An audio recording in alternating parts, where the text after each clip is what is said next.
Talvez a melhor definição do desfecho da saga do Julian Assange, que eu me recuso a chamar de hacker, e sim de um herói da luta contra a opressão, tenha sido dado pela mãe do Julian Assange, a Christine Assange, quando disse que aquilo, quer dizer, a libertação do filho, foi uma vitória da diplomacia silenciosa. E ela tem muita razão, porque todo esse trabalho paciente, minucioso, de diplomatas, chefes de estados, jornalistas e grandes influenciadores deste mundo digital, e que redundou na libertação do Assange depois de 12 anos de confinamento.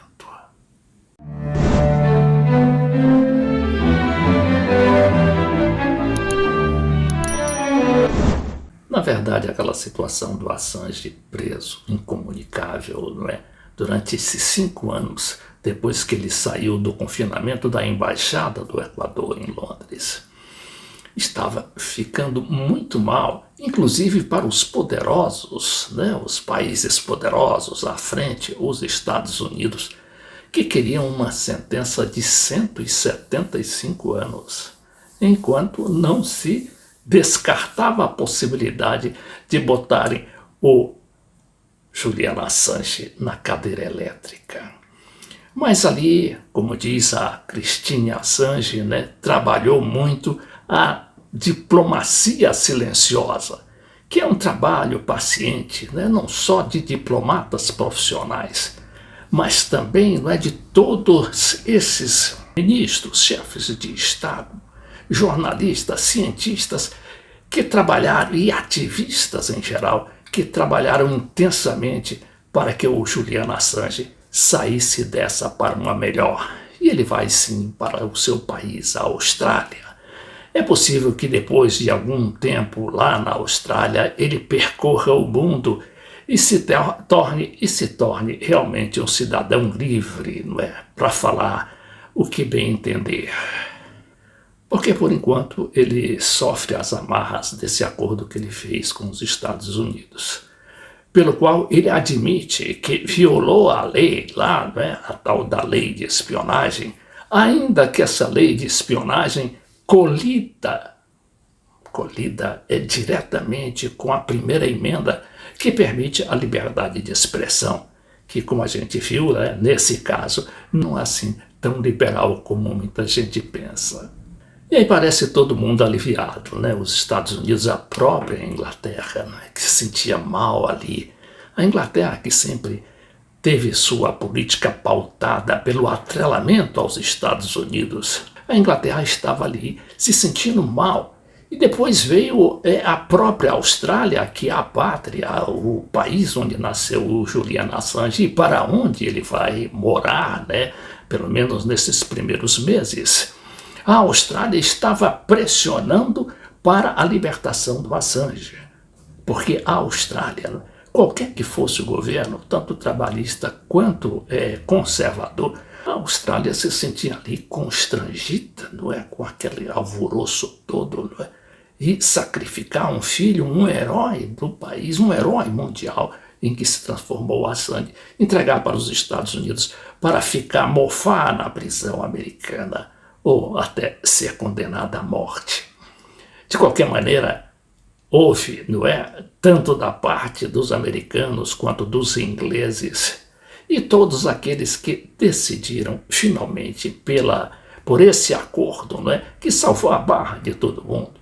Os Estados Unidos que fizeram cumprir a lei, porque o Julian Assange acabou passando 12 anos confinados, por causa do tupete que ele teve de enfrentar, não é, a grande e poderosa máquina americana e publicar nada menos que 10 milhões de documentos, e documentos altamente comprometedores da política americana no mundo, sobretudo ali, né, no Iraque.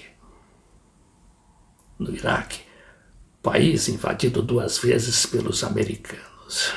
e cujos soldados americanos, né, mataram ali 2 jornalistas, mataram quase que a sangue frio 12 jornalistas de um grupo ali de 19 manifestantes, todos mortos, como revelou um dos filmes, um dos vídeos que mais impactaram o mundo na documentação do Wikileaks, o site fundado por Julian Assange e que resiste até hoje, apesar de todos os hackeamentos verificados contra esse site no mundo inteiro.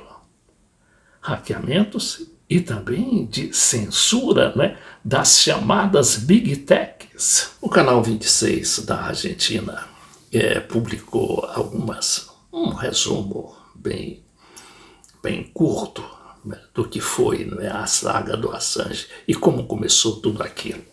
Que fue la primera que dio la vuelta al mundo después de que lo despertaron en la cárcel de Gran Bretaña. Rápidamente le dijeron: salí porque quizás alguien se arrepienta, ¿no? ¿Hasta qué punto el gobierno de Estados Unidos se lanzó contra un periodista que reveló datos que incomodaron y mucho? Ustedes van a ver ahora algunas imágenes. Yo me acuerdo en ese momento cuando reveló un video muy fuerte de los soldados estadounidenses en Irak, ¿no?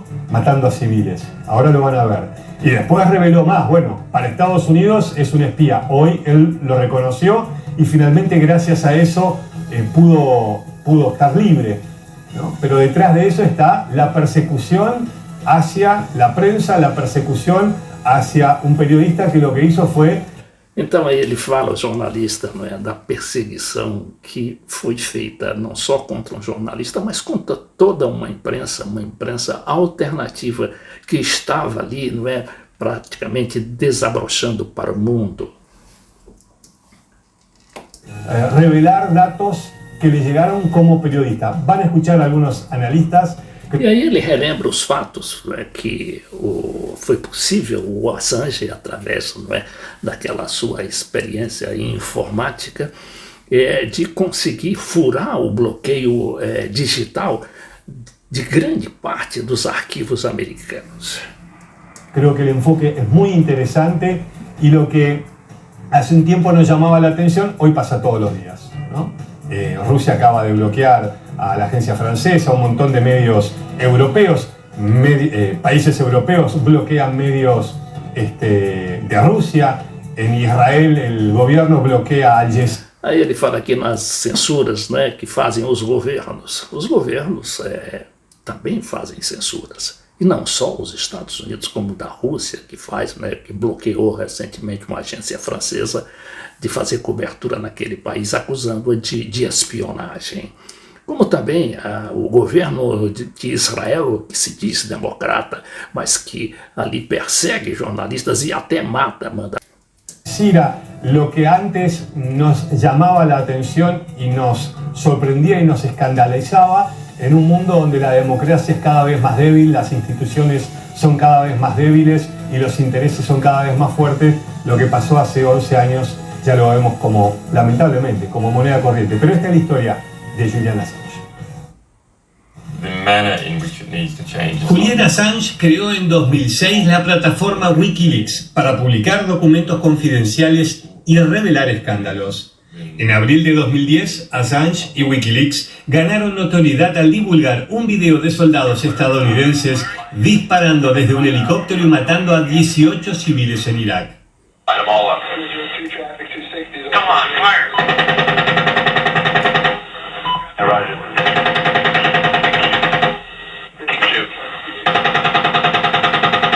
Ese mismo año, Wikileaks publicó una masiva filtración de documentos clasificados del ejército de Estados Unidos sobre las guerras de Afganistán e Irak y se convirtió en enemigo público de la Casa Blanca y la inteligencia estadounidense.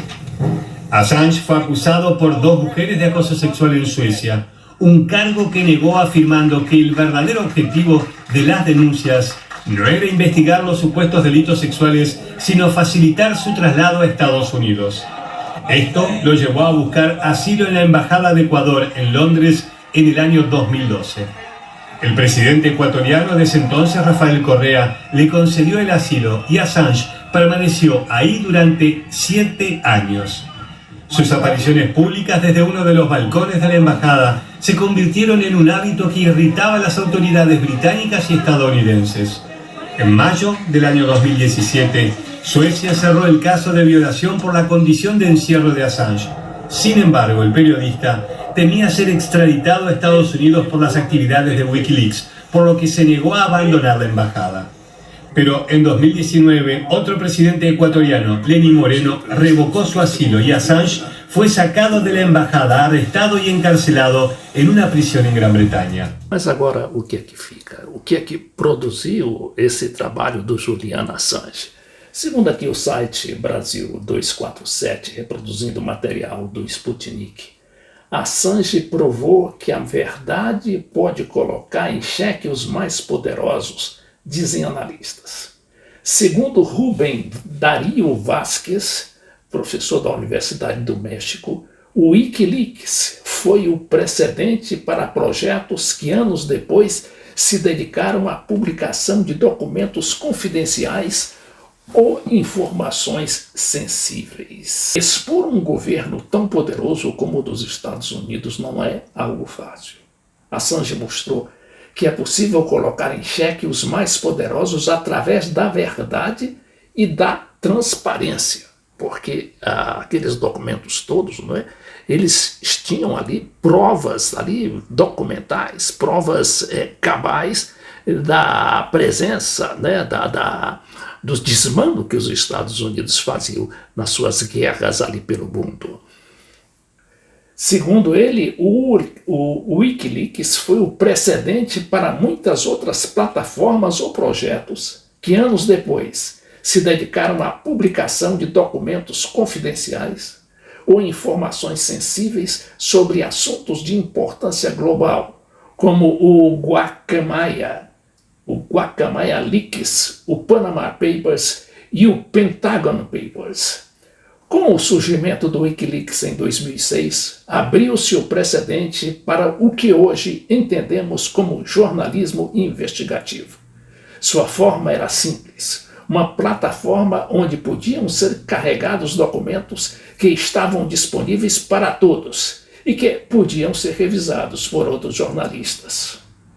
O Wikileaks envolveu um trabalho muito profundo da arquitetura de computadores, mas, acima de tudo, uma visão muito clara da liberdade de expressão e acesso à informação no século XXI